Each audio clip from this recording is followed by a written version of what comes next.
Hi, I'm Kim Stuckey. I work in outpatient rehab for Northeast Georgia Medical Center, and I'm going to be showing you how to be able to do the instructions for the 4-ply pleated mask. So the materials that you'll need for the mask, you'll have 100% cotton fabric to start with. You want to use 4 pieces. They'll be 9 inches by 6 inches, and you will need 4 pieces. Then you'll also need to have one of these different options that you have for the ear pieces. You can do rope elastic or the round beading cord elastic. You'll have to have 2 pieces that are 7 inches long, or you can use flat elastic. You'll want to work between a 1/4 of an inch or a 1/2 inch wide. You'll want 2 pieces of that also, which that's what we'll use in our example today. If you don't have elastic, then you can use the third option, which would be fabric ties. You would cut 4 strips, 16 inches long, and you would want to zigzag all the way down the straight side so that you're catching all of your raw edges. So with your 4 pieces that are the 9 by 6 inches, you want to make sure that your inside 2 pieces are facing right sides together. It doesn't matter how your outside 2 pieces are. So I'm just going to line these up.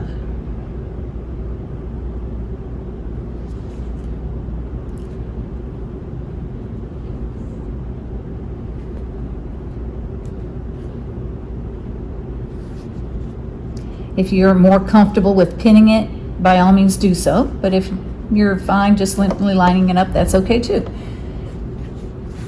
So you're working with a rectangular mask like this. The first step will say layer your 4 pieces with the inside 2 right sides together, then starting at the center of the bottom edge. So basically, here's my center. And all of your selvages, your seam allowances can be at 1/2 an inch. So I'm going to go ahead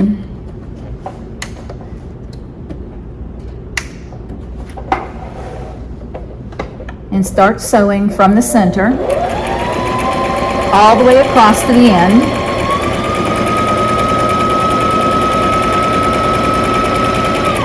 And at this step, it's okay to come all the way off the edge.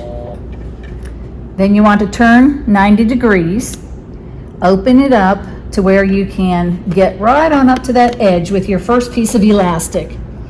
I'm going to lay my elastic right on up to that edge where I had stitched, and I want the long piece on the inside. Lay that back down. If you're more comfortable pinning that, by all means pin it. And I have it right on up to the edge. Line up my fabric again. And I'm going to again come to 1/2 inch and start from this side. I'm going to back stitch a little bit to make that strong right there at that seam. Now I'm going to sew all the way down until I get to about 1 inch from this end. And I'm going to bring my other piece of elastic in. To make it a little easier, I'm going to go ahead and loop that now so that it's lined up for me when I get there. The reason why I'm coming about 1 inch in is because I'm going to have to make this a seam here.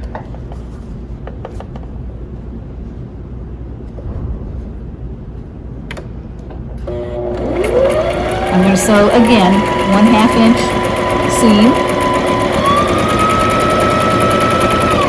Again, making sure that I'm where I want to be now that I'm ready to sew in my elastic.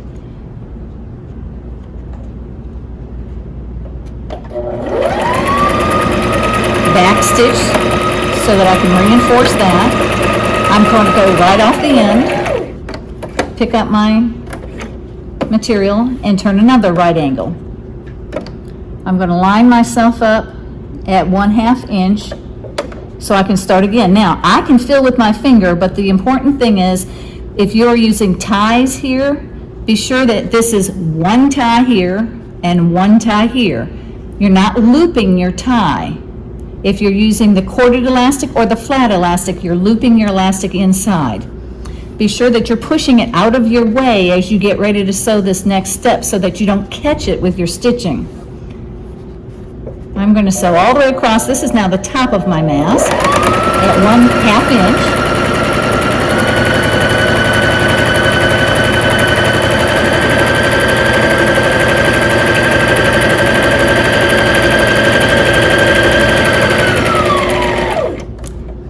now I'm going to go back and I'm going to repeat my steps from step number 4.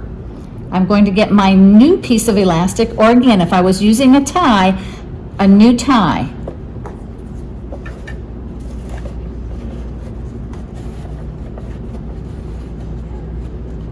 Slide it on up to the edge there.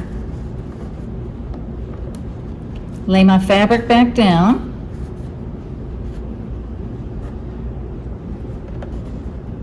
Make sure I'm at 1/2 inch. Back stitch to reinforce it. Make sure, especially if you have ties, that you're really tucking everything inside so nothing gets tangled up or caught.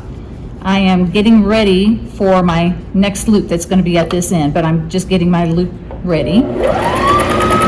According to the instructions, you would stop at least 1/2 inch, approximately, 1 inch before you get to the end. Now I'm going ahead and laying that in place.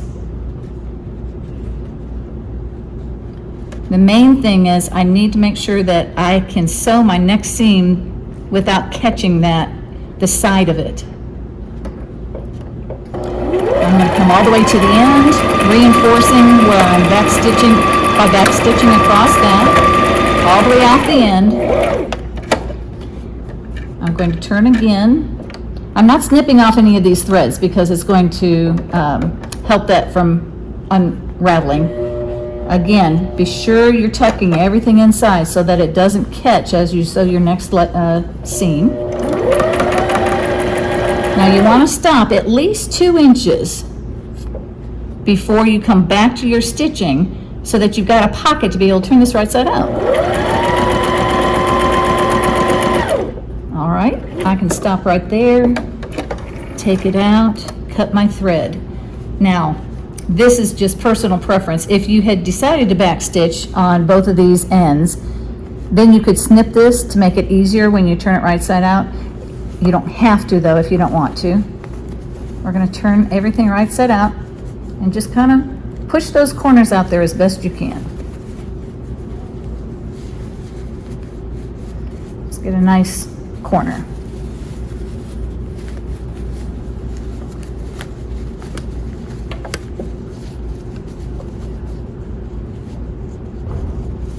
Yes, you're working with quite a few layers at this point. It'll be thick.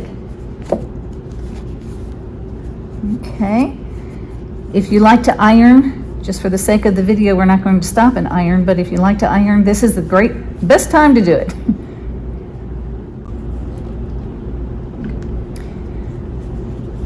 Then what we want to do is with that 2-inch opening, tuck your fabric inside so that it lays nice and smooth. If you have any extra threads, snip those off or tuck those inside also. And just on that edge, just going to make a nice tiny little top stitch seam to hold that edge closed.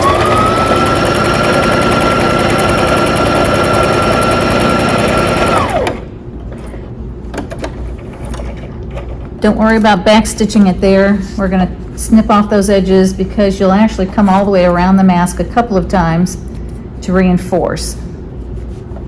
But just get those little threads out of your way.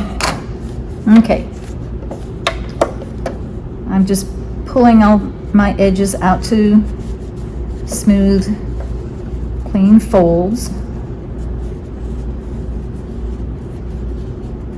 All right, here comes the challenging part.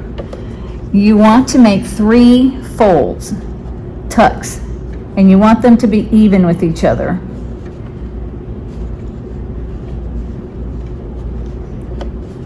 If you like to work with pins, this would be a good time to use your pins.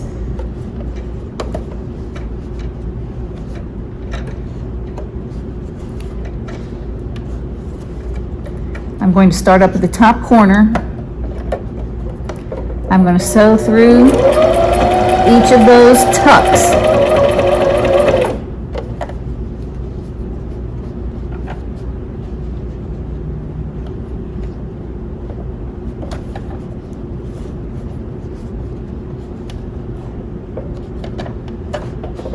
It's a lot of thickness, so if you can get a pin through it, that would be helpful.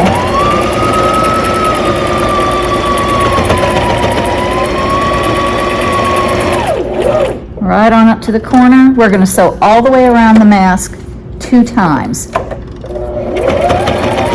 This is just to reinforce all of your edges, also to be able to reinforce those tucks.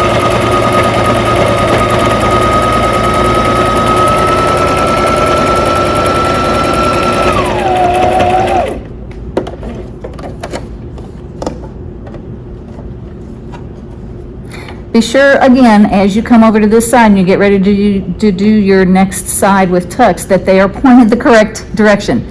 You want your tucks to be folding the same direction. Otherwise, once you're finished stitching it, you'll notice, and then you'll say, oh!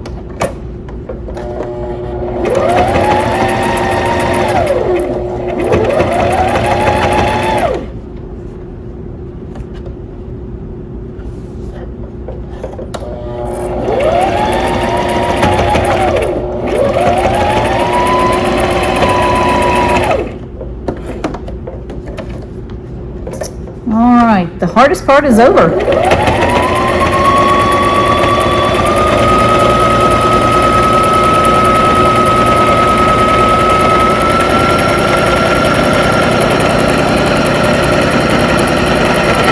That was my first time around. When I come around for the second time around, again, try to get these to align so that they're laying straight, not pulled out. And this time, stitch just a little bit further to your left so that you're keeping that secure laying horizontal.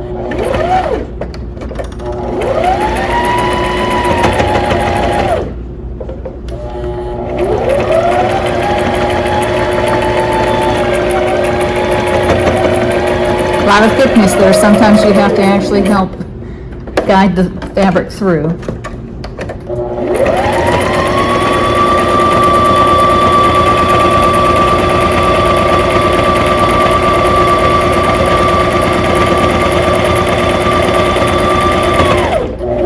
Stop just a little short so that you're able to come along this last edge.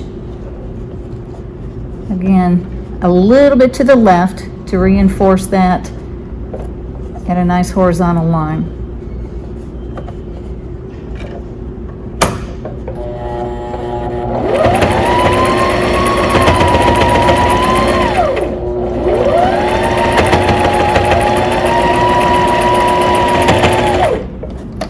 Across the top one last time.